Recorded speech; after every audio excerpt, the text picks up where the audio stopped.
Hey everyone, this is Sam Warren with the Houston Chronicle, and I'm back to review some more Texans film. This time we're going to be talking about Houston's 17-10 loss to the Jacksonville Jaguars this weekend to put them at 0-3 to begin the year.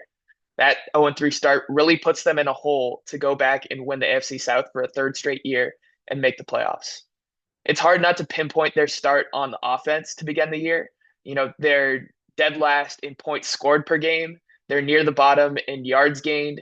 They're dead last in third down percentage. And they're the only team to not score a touchdown in the red zone this season. But what really troubled me against the Jaguars were some of the decisions that Nick Caley made in the game. So let's get into some of them. So what we're first going to talk about are some of the issues that I saw with Nick Caley on third down against the Jaguars. Now, the Texans were 4 for 15 on third down against the Jaguars, and that compounds some of the issues that they've been having early on this season. They're the worst third down team in football to begin the season. And a lot of that comes from them playing behind the ball, having these negative plays that sets up these long conversion opportunities. But the Texans had opportunities where they were in third and short situations, and Nick Caley just didn't put them in a position to succeed with his play call. And what I saw, where I saw that it started in the first play of the game, or first third down of the game, where Nick Caley decides to throw a screen pass to Christian Kirk to try and convert a 3rd and 4. The issue I have with that is just from the first two games, we haven't seen that play call be a successful one for this situation. The Texans had called two screenplays in the Rams and the Buccaneers game to receivers. Neither of those converted first downs. And the Texans have not been a great yards after catch team so far this season. They've been a bottom half yards after catch team through 3 games, including this one. And you're just asking the receivers to make plays that they haven't proven to make yet. So the play call itself is questionable, and then also just the play is just not designed correct, and not designed well. What we're going to see here is Christian Kirk is going to come in motion, and with that, the outside corner travels with him, so you know that this is man coverage. And then with man coverage, now you're going to get the ball out to Christian Kirk. That basically puts them in a 2-on-1 situation with the ball carrier. You have Jaden Higgins here, who basically has to make a decision on who is the more dangerous defender. But unless, one of these corners slows down, makes a decision where they don't get to this ball carrier before the offensive line can get out there, you're basically putting your receiver in a situation where he has to make a guy miss to get a first down. And Christian Kirk, this is his first touch of the season. He's not able to do that. So ends up with a 1-yard gain, and the Texans end up having to punt on their first drive of the game. So it's just Nick Caley trusting his playmakers too much when they haven't proven to be playmakers just yet. And that's just a play call that personally just I didn't see reasonable in the situation. So now we're jumping ahead a couple of third downs to where we see another wide receiver screen to Xavier Hutchinson that doesn't convert. The reason why that's really troubling is that on 3 of the 4 third downs before this play, the Texans had thrown the ball beyond the line to gain, and Nick Caley had schemed up plays where he was making the play for the receiver with it and not asking the receiver to make the play. They didn't have to do anything extra after the ball was in their hands to get the first down. Just by making the catch, they already had the first down and they were ready to convert. So the problem with this play is now you're going back to a situation that's proven to be unsuccessful early on in the game, and you're going away with the stuff that had been successful. So what we see here is the Texans getting pressure from the Jaguars. You're going to end up seeing what honestly isn't a bad schemed up play. You're going to see Xavier Hutchinson come out to the flat here. There's open space, and you have Christian Kirk going up against these 2 defenders, depending on which one he determines more dangerous. So you have Dalton Schultz out here on a corner.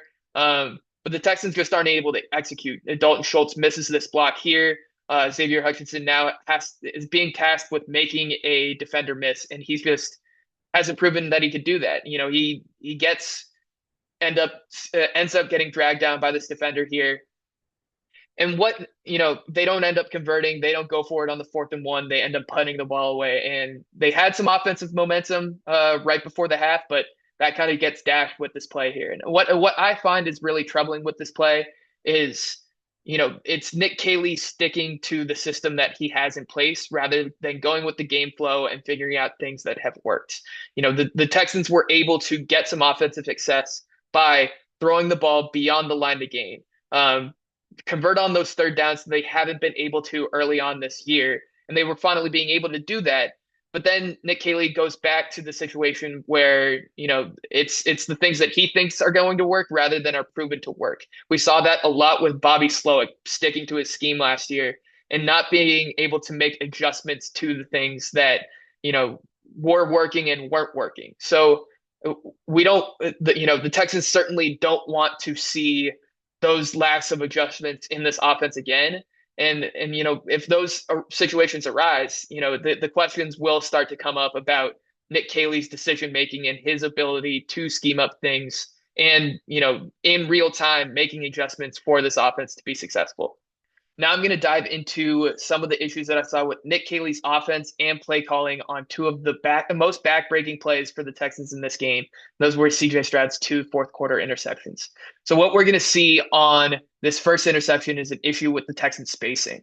And that exists up here in this trips formation to the field.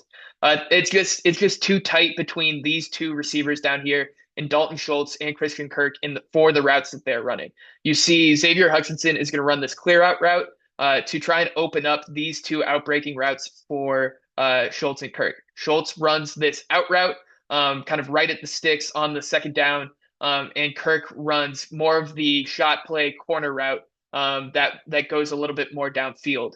But because of their spacing on this formation and where they make their breaks and their levels, this allows Jordan Lewis to, this slot defender here to defend them both and ultimately make the interception. So if we dive into the play, what we see is both of them press vertical, but then they both kind of make their break here at the same level. And Jordan Lewis is able to see that. He sees Schultz be able to go to the outside.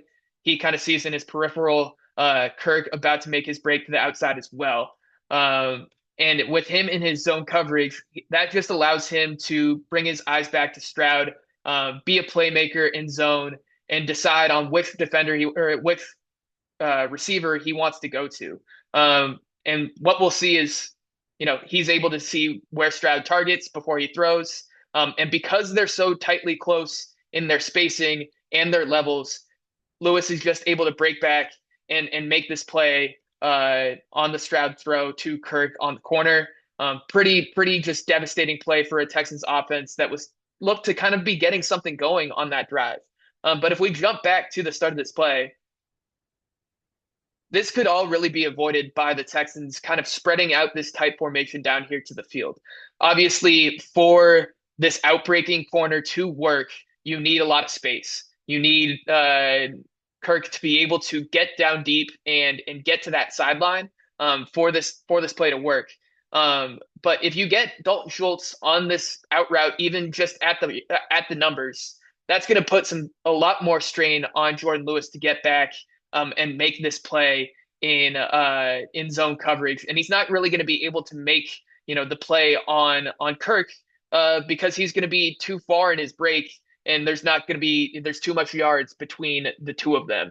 So if we just look at this here, we see if Schultz uses the same kind of outside stem that he's using here, but he's down here, Hutchinson is able to spread this defender out back. If Schultz is just here making his break instead of where he is here and allowing Lewis to drop back on this play, this play could easily be, a completion to Christian Kirk. And I'm not completely absolving CJ Stroud on this play. This throw could easily be completed to Schultz for a first down if he's just taking the easy yards. Or if he wants to take the shot play on Christian Kirk, he could throw this ball to the sideline a little bit more and throw it higher, put it out of harm's way. But really, what creates that harm is the spacing between Schultz and Christian Kirk on this play, and that's ultimately what causes the interception. Now, while the previous interception was more of an issue of the Texans' offense and Nick Caley's scheme, this interception, the Texans' final play of the day, was more of an issue of Nick Caley's decision making. So what we're going to see on this play is Josh Hines Allen ultimately getting home to get a tip on CJ Stroud's pass while he's going for this deep shot on 3rd and 1, four down territory with 27 seconds left. The Texans need a touchdown. Uh, Josh Hines Allen is going to tip this ball, and what we're going to see is Antonio Johnson come across, pick up the floater, pick off CJ Stroud, and ultimately end the game. So my issue with this is really the way that the Texans had treated plays like this the entire game, compared to the way that they treat this last play. The Texans had used max protection kind of across the board when they needed to get the ball off on Sunday. They knew that their offensive line couldn't really protect against the Jaguars pass rush on themselves. They were keeping the tight end in and the running back in to protect against Josh Hines Allen and Trayvon Walker off the edge, to make sure that CJ Stroud could get the ball off. Now that came out to mixed results because Josh Hines Allen still had his dominance against Tay Ursary. He had a sack and a half, or I mean, I think he had a half sack. Got 5 pressures according to the Next Gen stats. But when you need to get the ball off in this situation, the Texans are going for it all on this play because they're treating it as 4th down territory. As 4 down territory, they've got 27 seconds left on the clock. This is their shot play before they make this an easy 4th down conversion, get the 1st down. They have the timeout.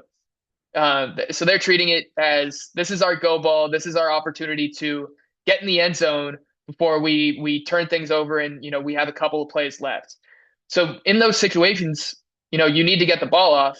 And when they've been in those situations in the previous 3 quarters plus of this game, they've kept their tight end in or they've kept their running back in to make sure that CJ could get the ball off. But on this play, we're going to see Woody Marks gets out here on this check down. And that just seems like a juxtaposition of philosophy on this play. If you're going to use max protection pretty much throughout the entire game, why would you ultimately put a base protection plan out there for the Texans offense when they've proven that they've struggled in this game, specifically Tay Ursary against Josh Hines Allen, when the Texans are treating this as we can get the conversion on this next play. We don't need to convert this 3rd down when we're going to go for it on the 4th down.